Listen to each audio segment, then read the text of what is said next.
is a video kind of on UFC 91, though really it's just kind of the after effects and lots of other stuff that I've wanted to talk about for a while when it comes to MMA. And I know everyone loves my MMA videos, but I did want to do another one. I've been wanting to do another one for a while.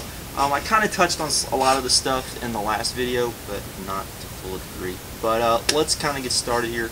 I will say this: if you like MMA even in the slightest, I would say check out the last UFC pay-per-view. It was really good.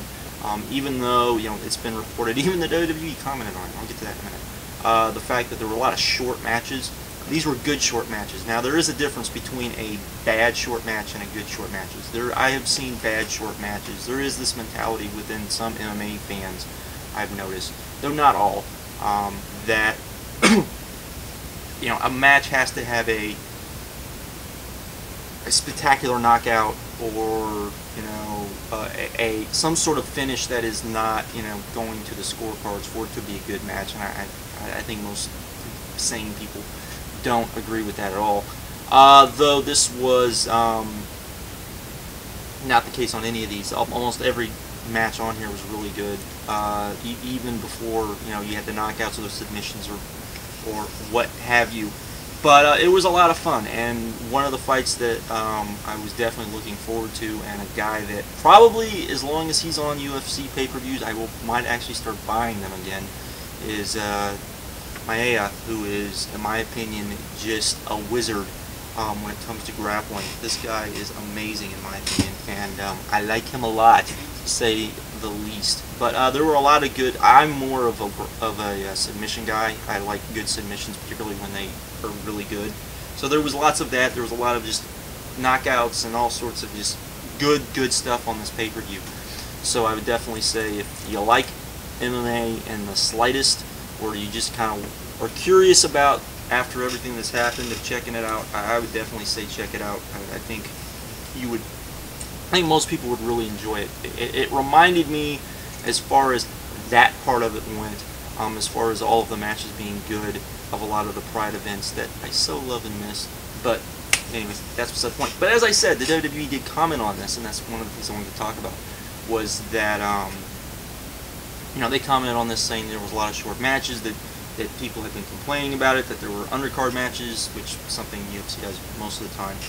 Basically matches that were taped before the pay-per-view, that when a match, and when they have a matches end prematurely, or they have time to fill, they throw them on, particularly if they're the really good ones, which is a point I want to make, because I do think the WWE had a point, not necessarily with this pay-per-view, but with other pay-per-views, where this does happen, where often the better fights are actually the fights that are not taped for or basically taped for the pay-per-view, basically taped with the possibility of being on pay-per-view, not the one scheduled for the live pay-per-view.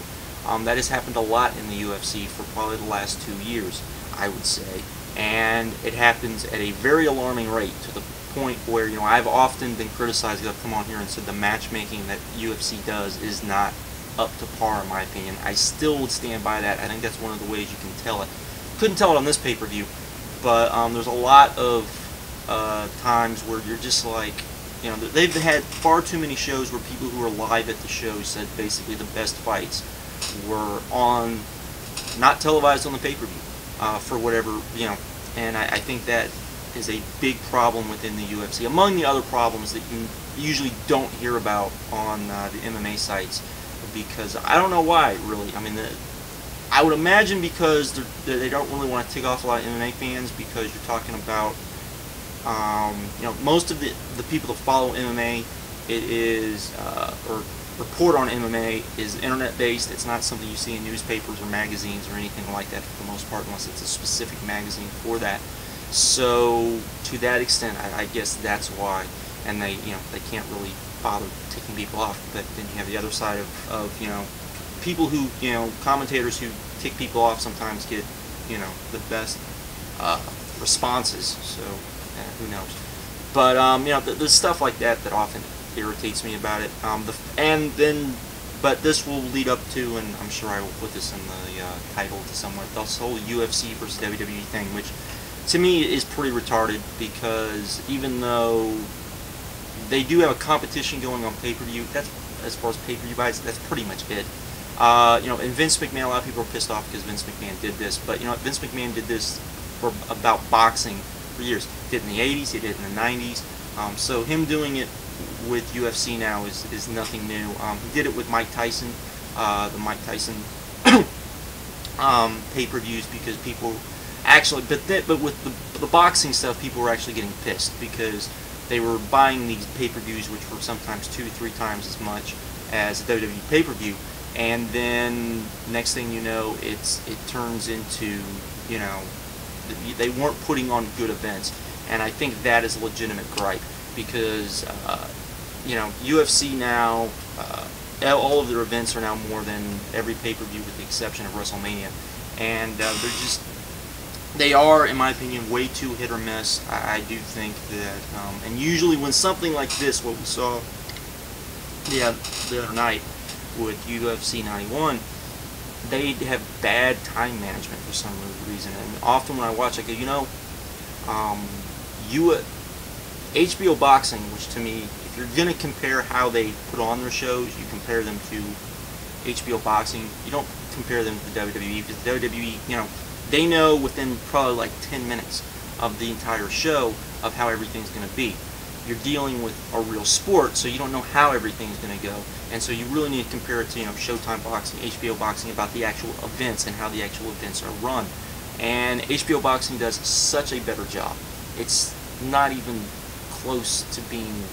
It's not even close. I mean, better production values without par. They do better hype packages. Sometimes too much, and I would say that if this had happened with an HBO Boxing show, we probably would have gotten more hype. They may have shown one of the undercard matches, but in its place, but we probably would have gotten more hype. People probably wouldn't have been upset about that. But I think the time management is done far better. We wouldn't have gotten the point where you would have had 2 matches after the main event, which to me isn't a good thing. To me, you shouldn't have any matches after the main event, because I do think it takes away from the main event to a degree. It's probably just me, but as I'm sure a lot of people are like, oh, but more fights is always a good thing. More fights is always a good thing, but, again, I think they could have done a little better with time management. There are better ways, in my opinion, they could handle stuff like this, but what are you going to do, I guess. But, yeah, this just, I guess, adds to the whole, I guess, WWE versus WCW, listen to me, UFC thing, which I think is pretty funny and pretty ridiculous, because they're competitors for buy rates, and that's about it. And I guess they're competitors for talent, if you want to look at it that way too. But, I think where a lot of this comes from is the fact that Dana White is an intelligent guy, and plays up to the fact, because he does take digs at pro wrestling a lot, even though it's pretty evident if you look at how he does things. He does understand that without pro wrestling, he probably wouldn't, MMA wouldn't be as popular as it is now. For anyone that doesn't understand that, I think a lot of people need to, MMA fans actually need to look in the history of MMA and understand that MMA is what it is today because of pro wrestling, particularly pro wrestling in Japan, particularly, Karl Gotch. Without Karl Gotch, you probably would not have, because of the guys he mentored, the guys he trained, the guys who thought a lot of him, who eventually, started UWFI, Pancras, Shuto, so forth and so on, that it's kind of always silly to me when I hear, MMA fans just diss pro wrestling like it has, it shouldn't even be brought up in the same conversation as MMA, when I could argue like nobody's business the fact that the UFC Heavyweight Champion is because of Dan Severn. They can now trace their heritage back to Luthez, back, as far back as you want, because, he held the NWA Championship, which at one point was, a legit championship, or at least traced its heritage back to when wrestling was legit. And the fact that I think even most people that understand the history of pro wrestling know that, Luthez was the real deal in particular.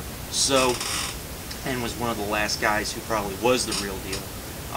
But you still had guys in the 70s, but that's another point for another time.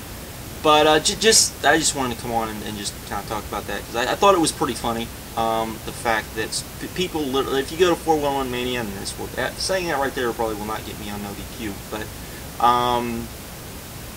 and look at some of the stuff that people are saying about what Vince McMahon said. It's pretty funny, in particular, that this isn't the first time he said this. Like I said, he said this about boxing a lot, and you know, it's just what it is. I think it's a legitimate point for a lot of the pay-per-views, just not this pay-per-view. But of course, they did this because this is such a big pay-per-view for UFC, which is something I want to talk about, because if you listen to Dana White, and I don't think they did this, but if they listen to Dana White, you know, he was saying, "Oh, we're going to do 1.2 million in pay-per-view buys." If they did 1.2 million in pay-per-view buys, that means their TV, in my opinion, has major problems, because there is no way you're going to tell me that they're pulling in 50%, you know, or close to 50% of their viewing audience to watch pay-per-views. The Super Bowl wouldn't do that. Okay, you know, everyone pretty much agrees. Even if you look at boxing, even if you look at boxing, the reason why boxing is not on national television is because, not because it wouldn't get ratings. Everybody says, hey, boxing on national television would get ratings. The problem is the fact that the promoters do not want to share that money, okay, with the TV networks, and they make a bigger share of the money if it's on pay-per-view. That's why. So even they would be bringing in, you know, a big fight would be bringing in somewhere between 20-25% of what you would be viewing, what your TV viewing audience would be, as opposed to your pay-per-view audience. And you're going to tell me that UFC can magically bring in 50%? I'm not buying that. And I've talked about this before, and it's one of the things that when you talk about the MMA sites and the news sites and the people that, you know, point out, they never, even when UFC does bad in the ratings, they bring up, you know, they bring up demographics and all this stuff, and don't just say, you know what, this wasn't good, this was not good, and the fact of the matter is that they're not bringing the ratings they should. When they do their live shows, pay-per-view-esque shows, there's no reason why they shouldn't, at the minimum, be bringing in, you know, low 2s, not mid 1s, and up to high 2s. They should be bringing in low 3s at the very high mark, and very, very few UFC shows have ever done that on Spike. And now people can say, oh, but it's on Spike. Yeah, but you know, WWE was on Spike too, and they pulled in monster ratings at the time, so that's not an excuse. They, you know, they can pull them in, or they should be able to pull them in, and the fact that they're not, to me, has always been something that's always kind of irked me about how the community, about the MMA community really follows MMA.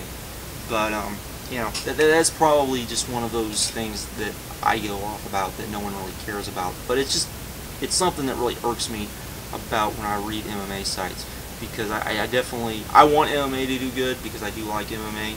I'm not a big UFC fan, but you know, that's just me. That's because I don't think that their pay-per-views are constantly good. I think they can put them on. I don't think they put on as good as pay-per-views as they should be putting on, in my opinion. But you know, if Maes continues, who was on this card, if he continues to be on their pay-per-views, I will watch a lot of the pay-per-views because I think the guy is amazing on the mat. So, but anyways, I just wanted to come on and talk about that. I know most of you hate it when I talk about UFC stuff, and I know most of the UFC people hate when I talk about UFC stuff. But I thought this was pretty funny in my opinion, because it's like this weird perfect storm has happened. I don't know. But what are you gonna do, I guess? But like I said, it was a really good pay-per-view for UFC. Probably one of the better ones I've seen, and probably over the last 2 years, probably one of the better ones I've seen. A lot of fun, a lot of good stuff. Of course, this pay-per-view was built around the main event, and the main event delivered, which helped, which is something you always want to kind of see, especially in something like this in boxing or MMA. That's the important thing, is did the main event deliver, or did it have to, didn't rely too much on the undercard, which often, sometimes happens in UFC, more time than not. But other than that, like I said, I just wanted to come on here and ramble a little bit about this. We'll later, I guess. Yeah, later. I guess later. Whenever. Bye.